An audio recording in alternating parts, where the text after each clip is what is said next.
Hey, what's going on, folks? Blake Morse here, co-editor-in-chief of Shacknews.com, and this panel is all about bytes and beats, and I'm just gonna get things going here. EyeQ, why don't you take the lead?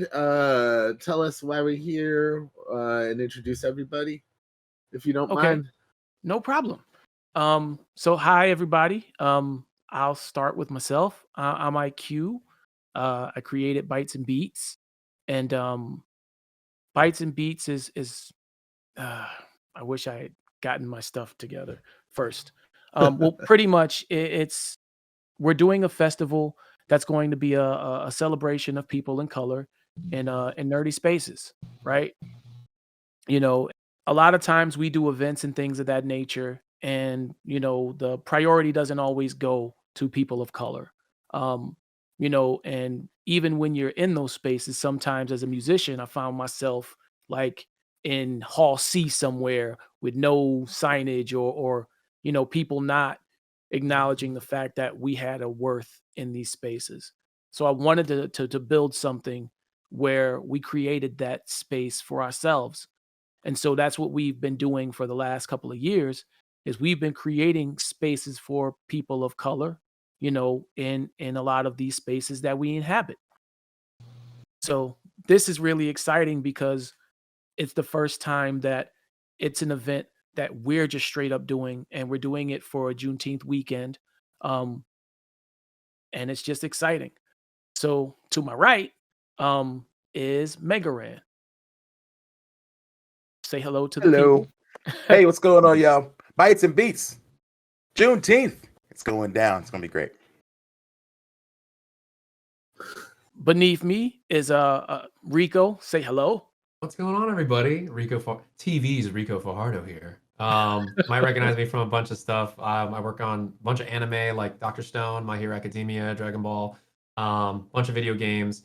Yeah, happy to be here and to be hanging out and Bytes and Beats. Oh, And beneath him is Substantial.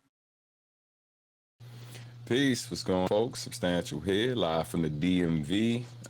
Most people probably know me from my collaborations with Nujabes, and also recent work with Mobile Legends Bang Bang, PUBG Mobile, and Arc Knights.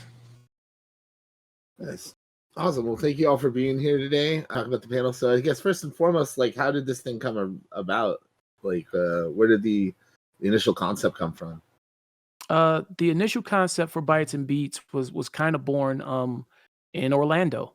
I started off doing something called Music from the Heart, where I started like putting together shows to highlight my friends that made music but might not have had like a lot of, I guess, experience booking shows and things of that nature. And so we wanted to give everybody like their first shows. And what ended up happening was we just felt as though it made better sense to build a platform where we didn't necessarily have to ask for permission to do a thing, or try to figure out who was going to allow us to do something.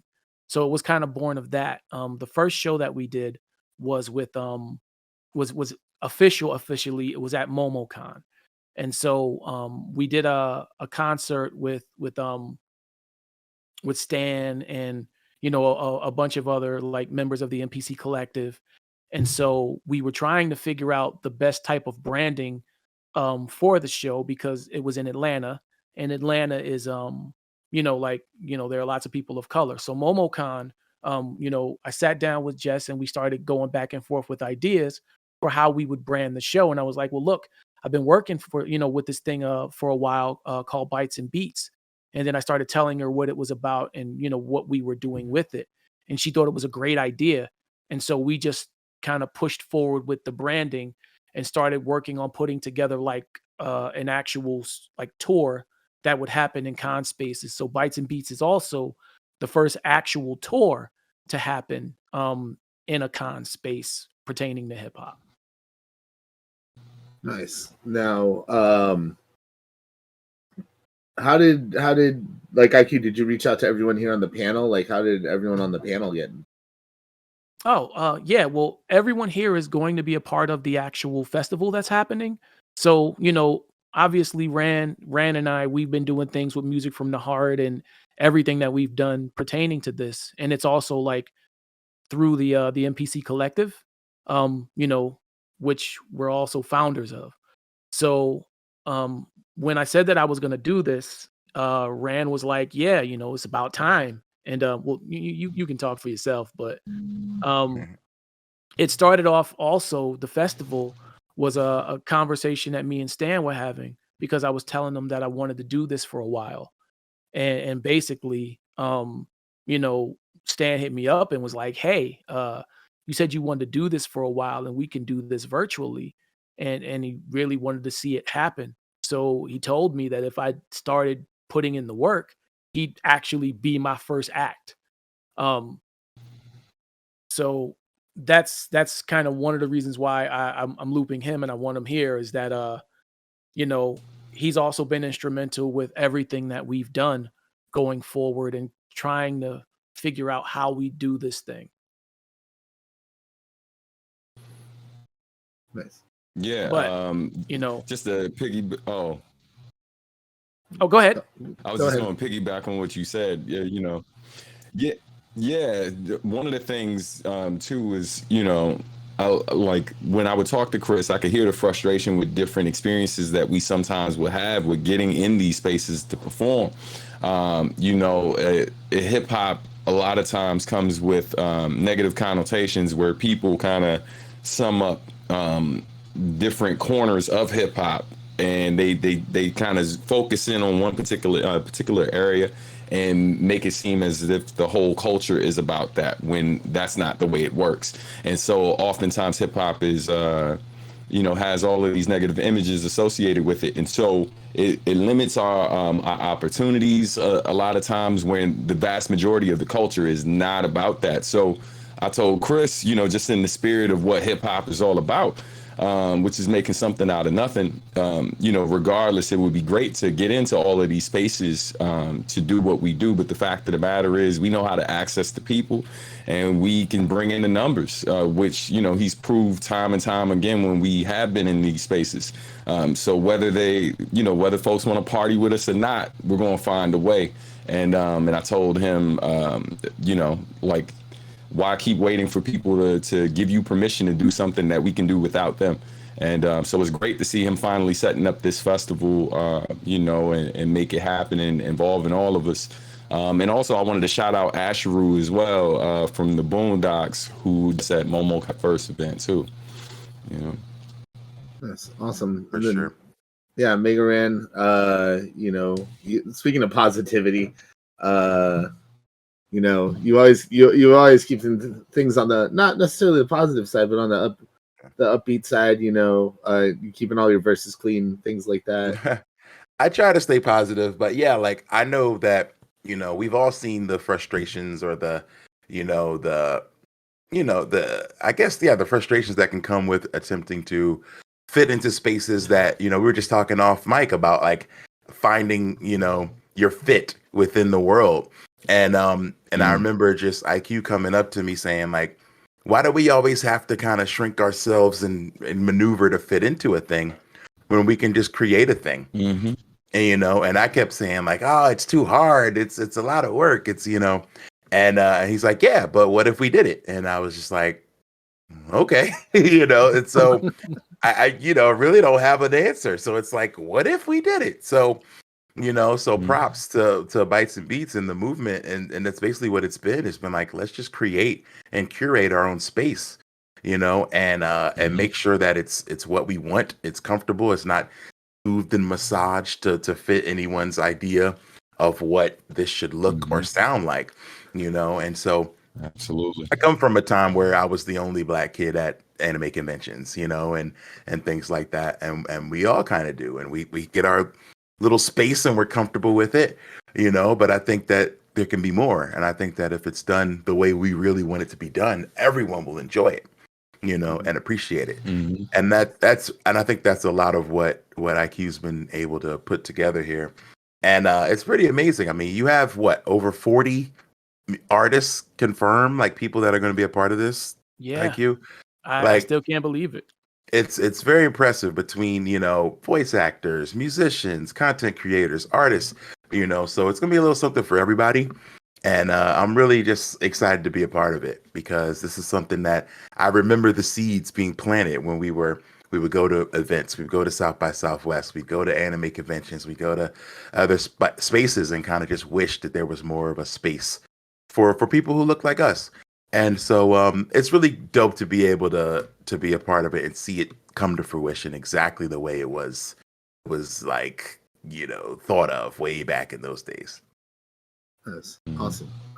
Ricco, how did you get involved in all of this? Well, Chris was at a convention with me and he's kicking my ass at Street Fighter. I challenged him and we started talking. He's real good, by the way, you guys. Sounds about right. It was the gaming connection, man. We hit it off right away. It's like similar energy of people that, you know, are generative, want to, you know, keep moving forward, making things, enjoying the craft, enjoying the interaction, and just kind of like I think a generative, generous spirit. I got that sense from Chris, and so like yeah, we would just kind of like casually chop up about, you know, anything like shows and music and whatnot. But I remember when he mentioned this project, it's a very it was very quick for me just the second he brought up the premise of Bytes and Beats, where I was like, oh yeah, absolutely. I mean, I went to school, you know, for theater, and you know, it wasn't until I think like Lin-Manuel was doing, you know, In the Heights, I was like, oh, cool, brown people, and like, you know, don't get me wrong, and like, you know, because I did music, I studied musical theater, I studied all, you know, I'm ready to perform. I'm an actor. I just want to perform in any capacity, and it seems like, at least in this, for me, my path has led me a lot to animation, which I grew up with anime. Which, by the way, like people of color make up a massive demographic of people that love anime. Just letting you know. Yeah. So it's like I grew up with this, and now I'm a part of it in this deep way where I'm recognizing that as I'm making my way forward as an artist, the impact that our art has in ways of making space for people, creating space, and man, I think you said it. Oh gosh, you said it, and I like was so inspired by it, and I didn't want to interrupt what you said, but like you said something a moment ago, but the one that stuck with me was creating spaces. Once you feel like there is that representation in a space, like you can enter it without like fear. You know, when you are the one, you know, black kid that likes anime, it's like, oh yeah, you know, that's fine. But what if like we all had agency to come and enjoy something together? And I think that that's the heart of it. Like when Chris and I were talking about it, having the ability to have a space, you know, again, for people of color, where we can go and really go hard on it and not have to like, I guess in a way where, you know what I mean, like there's no squishing. That's what it was. You said like kind of changing your shape to fit inside of a thing. That's my life, you guys. Like I've been doing that. Yeah. I'm an actor. I'm literally auditioning all the time, trying to squish into like, well, maybe you're this, maybe you're that. Are you this enough? Are you that enough? And I'm like, man, I would really love it if I could just be me, you know, like go and do my thing. So yeah, like a celebration, a place, a panel, and especially I gotta say, even more so with the pandemic, we were all, I think for the most part, I can't speak for everyone, but I know for me and Chris, we had some things that were coming. We were very excited about. I had a huge My Hero had just come out for me. A bunch of conventions were booked, a bunch of really exciting projects, and then all of it, poof, right, went away. And it's like, God, the expectation, the longing, the desire to create. And I think because we've all kind of been like cloistered up, it's given us a little bit of perspective of what we want to create now.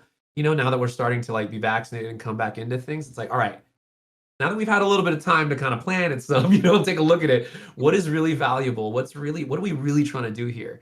And so, yeah, again, when Chris brought up Bytes and Beats, I was like, oh, hell yeah, 100%. I'm ready to, you know, contribute in some capacity, because creating space for folks who don't have the ability to really like move confidently is, I mean, if that's not what art is about, I don't know what is. Yeah. Yeah. And Yeah, totally. Go ahead, The Chris. other thing is like that I also have, done programming and I book music for various different spaces. And so from the inside, like I see things a certain kind of way. And a lot of times there are people speaking for the better interest of what those people of color might be that don't understand that perspective at all. Um, and so for me, it was important. And so when I was trying to figure out, like our mission statement or what we wanted to say, it was the thing that I realized was it was important to expose people through education, right? And Mhm. that was a thing. So I said, like exposure to education, exposure and education to diversity through involvement, and more importantly, and especially when it comes to hip hop, culture, community, and art, right?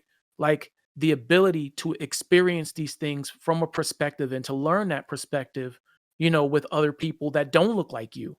So I wanted to make sure that we were building a space where people could understand, you know, not just our music, but our culture, right? Like our art and everything that comes along with that.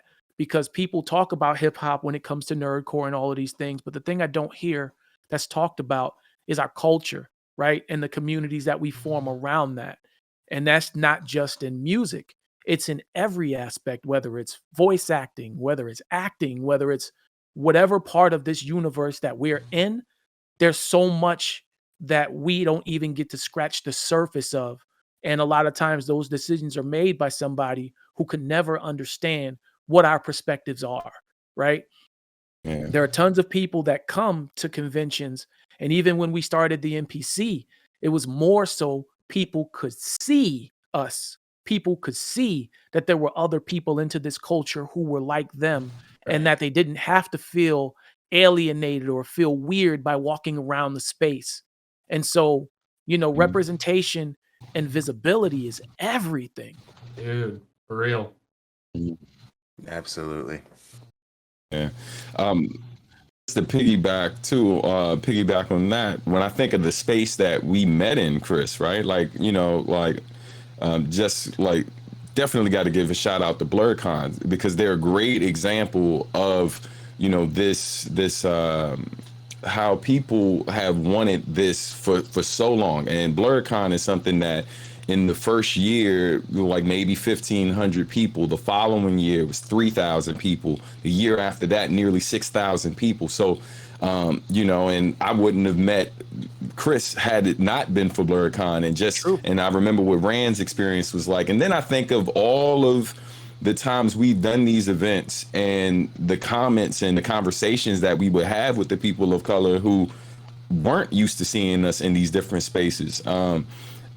Just like the joy, like to look up on the stage and see someone that looks like them and had like similar backgrounds and stuff like that, because it makes it more tangible for them, especially the creatives that are in the space.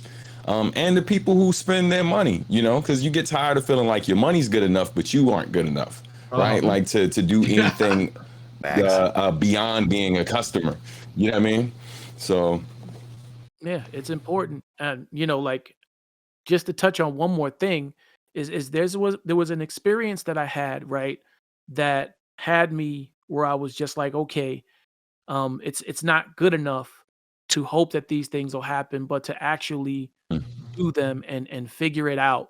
Was that I was on tour with Rand like, a couple of years back, right? And we went to this event that was a chiptune music event, and it was called Static A Fest, right?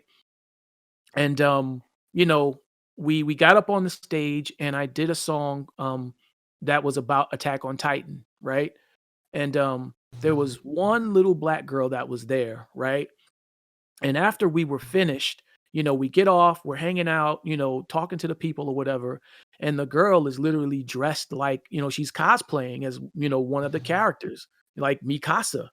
And literally with tears in her eyes, and she's like crying, and she's like, I can't believe that there are other people like me here, right?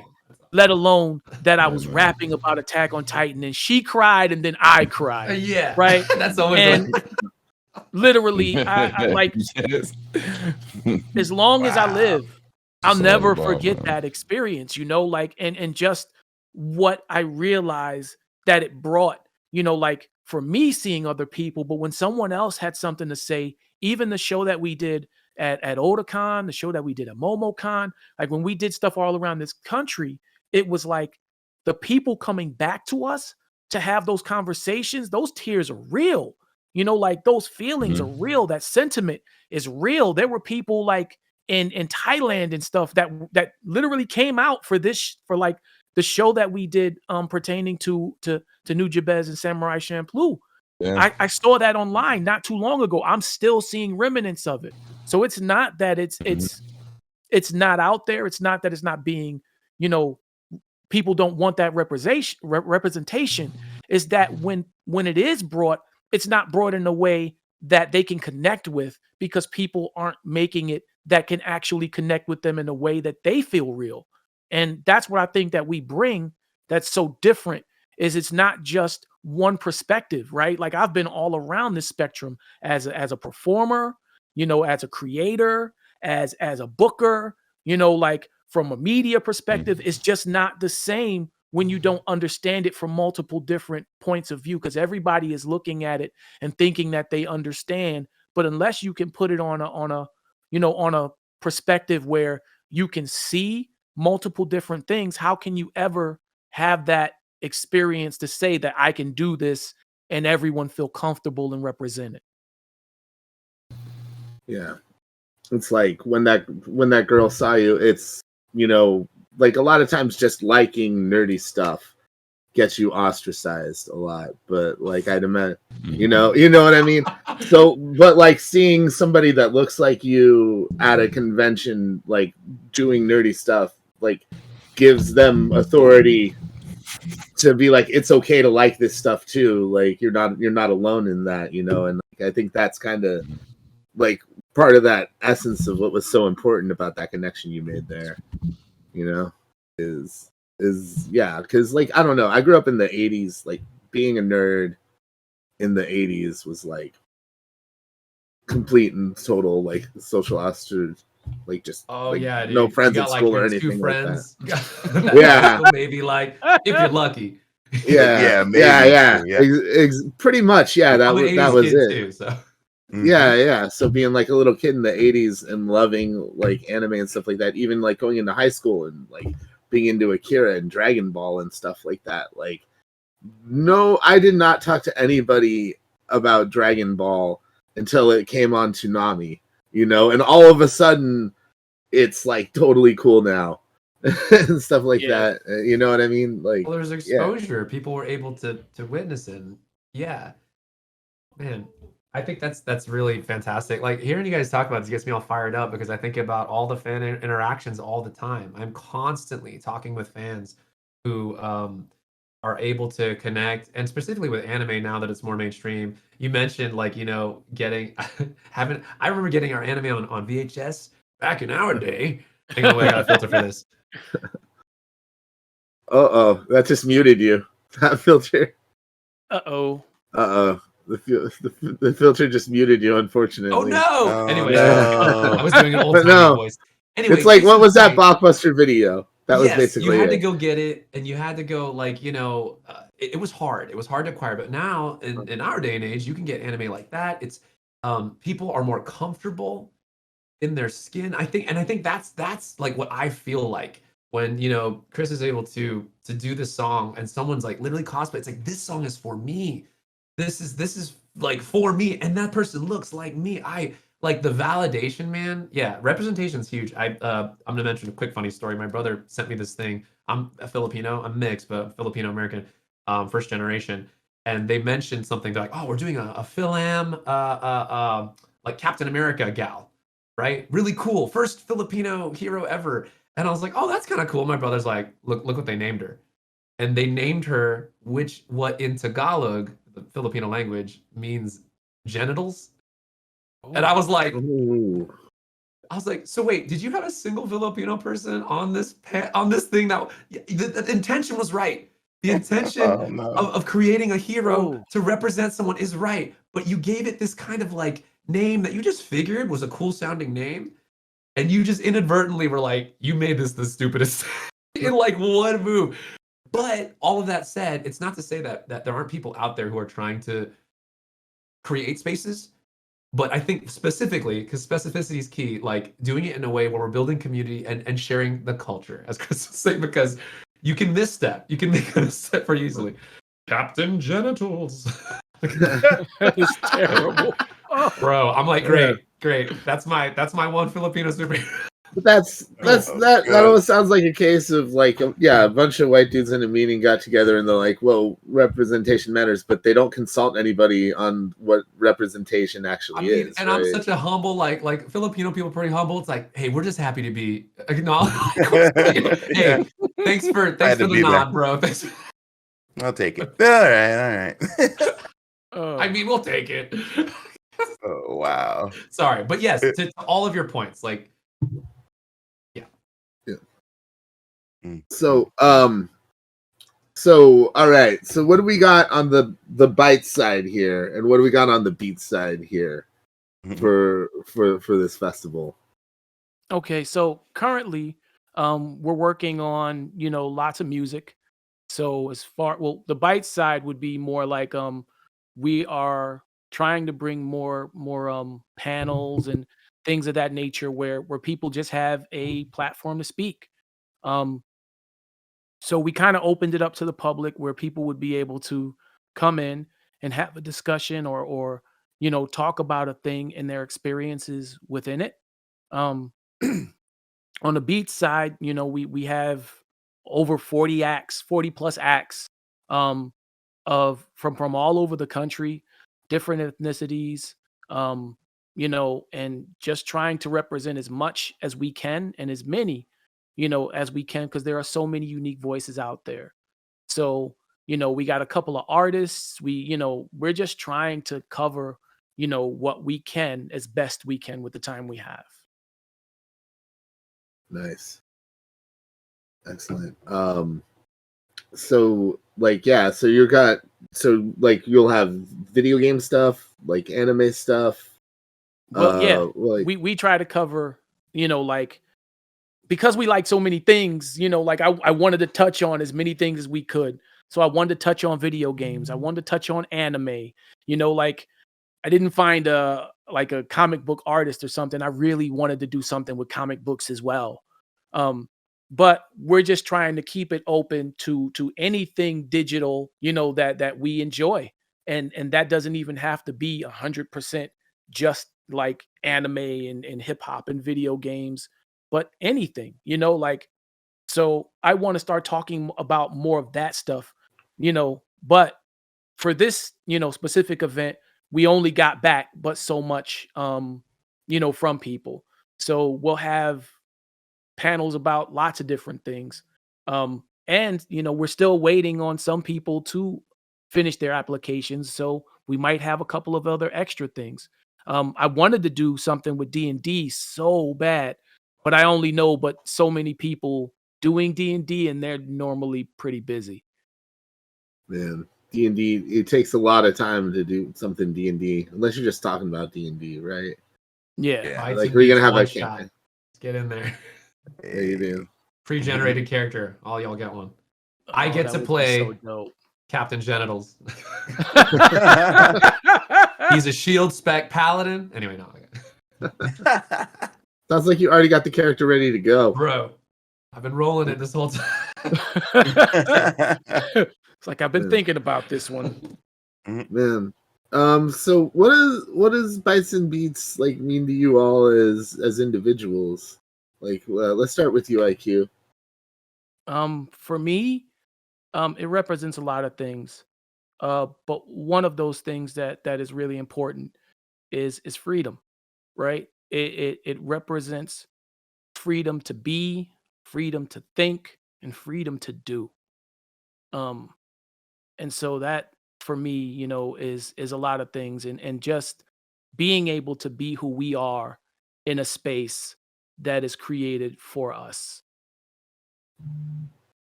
I don't know. Megaran.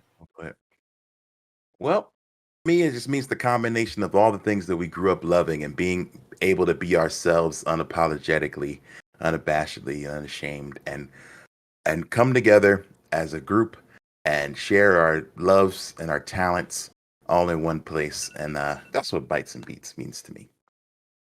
Ricco? Oh yeah, man. I mean, echoing it all. I feel like we covered so much of it, but creating space, man. So we don't have to squish because there's space for all of us. But sometimes it takes some folks, like some artists, to come in there and say, "Hey, it's cool. It's cool to be, any of these things and more." So yes, echoing the sentiment of freedom for sure. Definitely that. All right. Freedom. Substantial. I wanted to turn my thing on, but I messed up the voice recorder. So Substantial.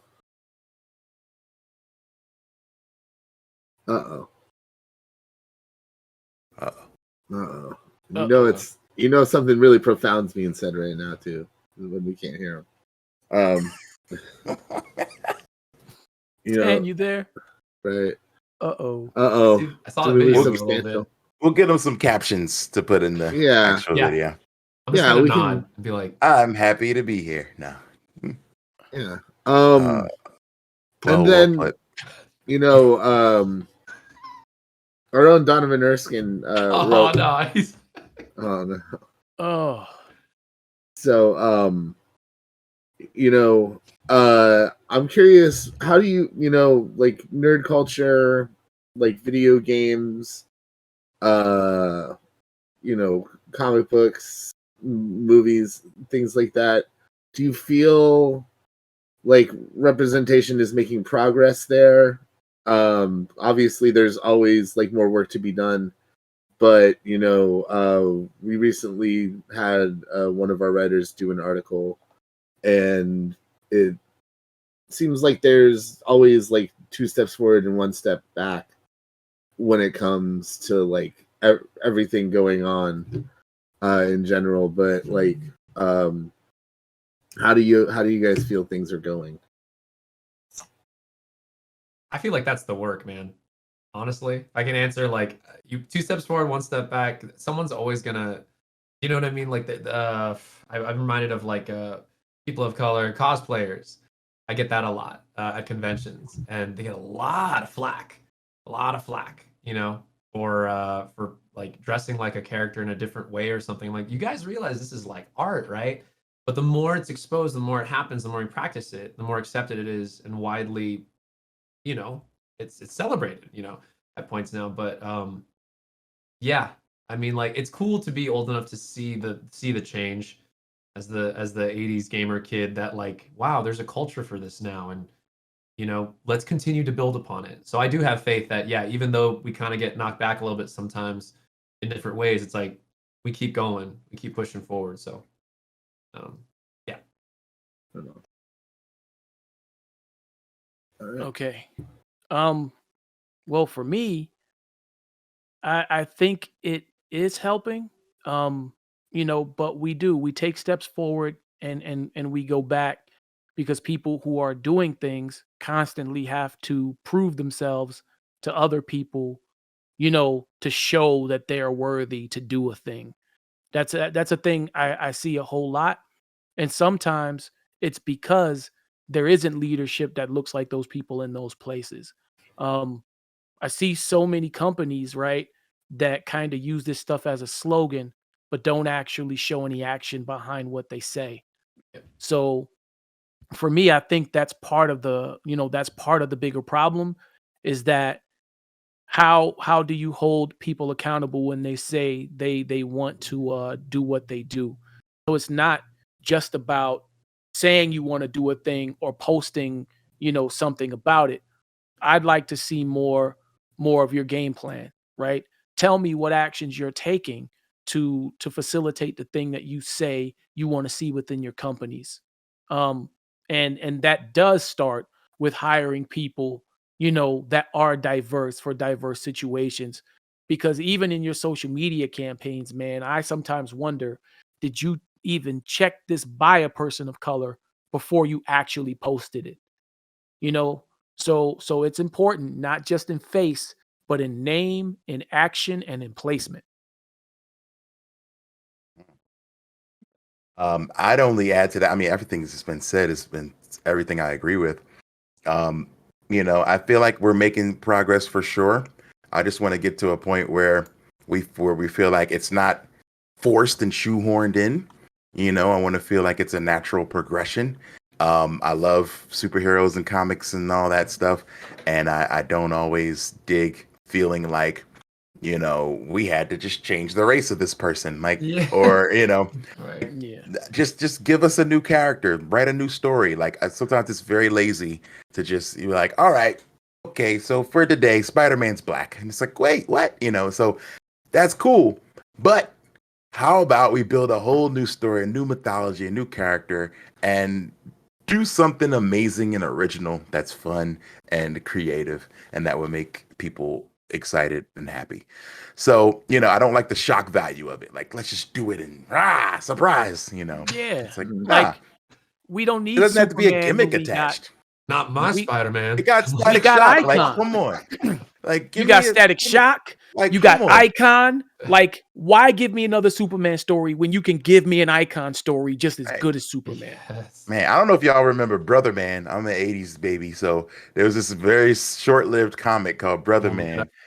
And you gotta look it up. I was like, man, what? Give me Brother Man. Like, bring this kind of stuff back. Like, I don't necessarily need you to do the shock value thing of it, the shoehorning.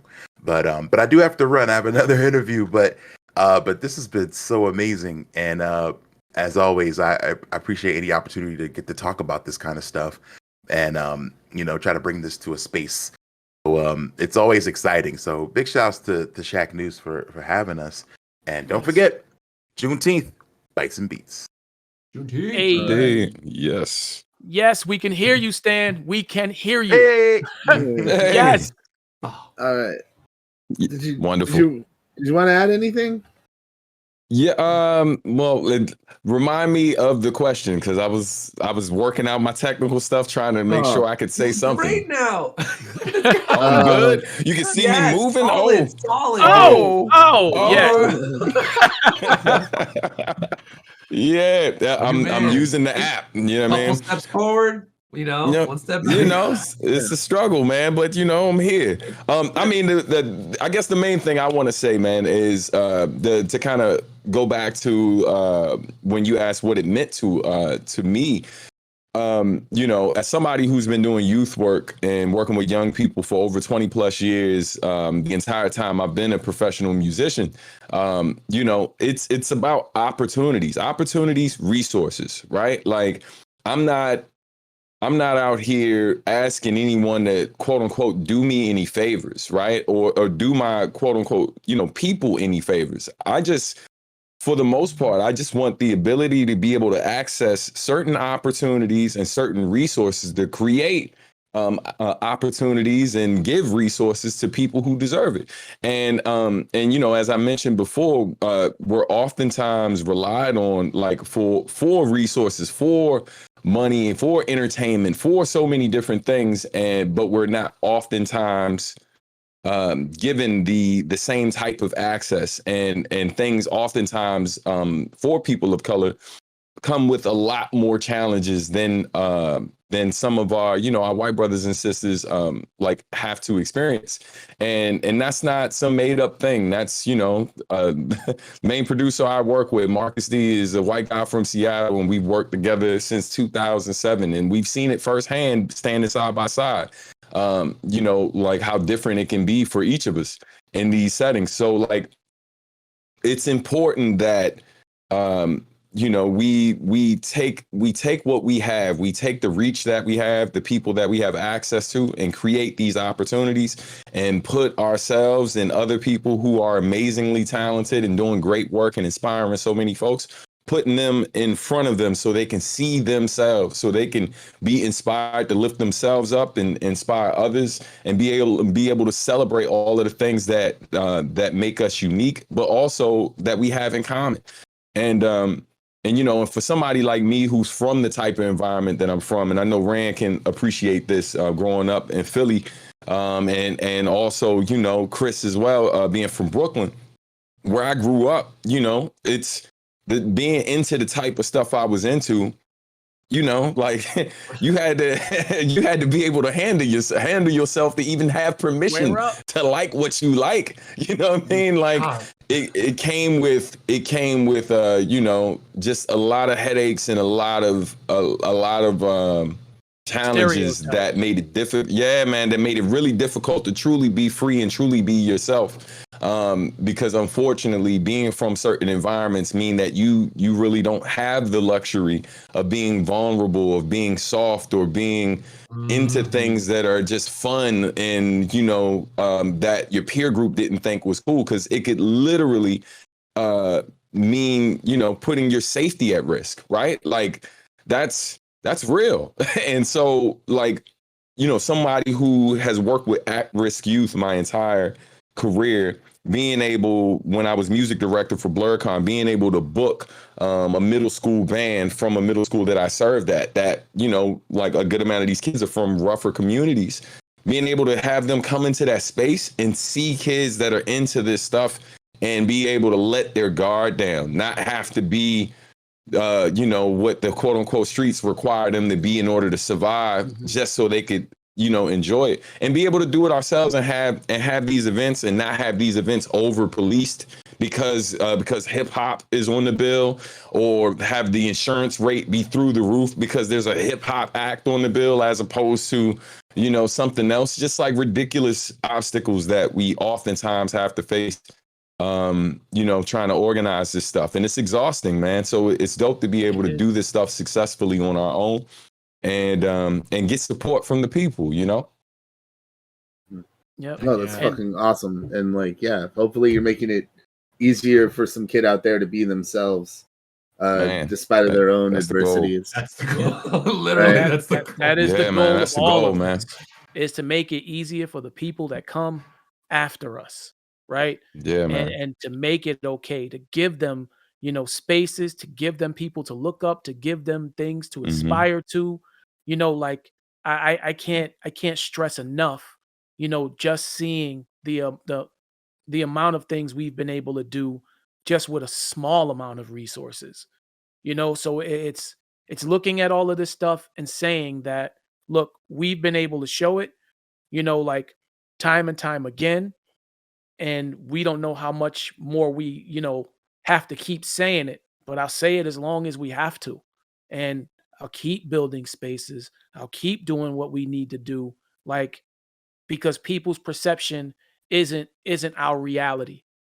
Like, and that is very important. Our reality is our reality. And someone's perception is just that.